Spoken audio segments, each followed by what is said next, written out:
नाही, या महाराष्ट्राच्या निवडणुका होईपर्यंत बहुधा देशाची राजधानी ते महाराष्ट्रात हलवतील असं मला वाटतं.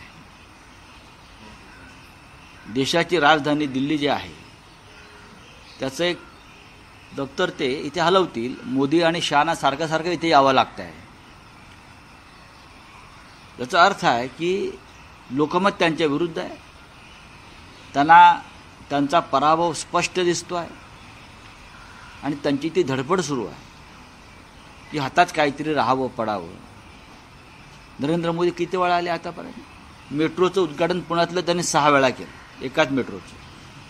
अमित शाह वॉर्डामध्ये बैठका घेतात, गृहमंत्री, देशाचे गृहमंत्री. म्हणजे याचा अर्थ असा की या राज्यातला भाजपा कुचकामी आहे. देवेंद्र फडणवीसपासून त्यांचे इतर सगळे जे नेते आहेत ते कुचकामी आहेत. त्याने जे लोक इथे बसवले सत्तेवर ते कुचकामी आहेत. लोक त्यांना फेकून देणार आहेत. आणि म्हणून देशाच्या गृहमंत्र्यांना या राज्यामध्ये येऊन ठाण मांडून बसावं लागतं. वाले नाही, आम्ही संविधान बचाव आणि आम्ही संविधानाची ताकद आणि आमचं राजकारण आणि समाजकारण हे फक्त संविधानच केंद्रबिंदू ठेवून आहे. त्याच्यामुळे त्यांनी जरूर यावं त्यांचा पक्ष वाढवण्यासाठी, त्यांच्या मीटिंग. त्याच्यात गैर काय?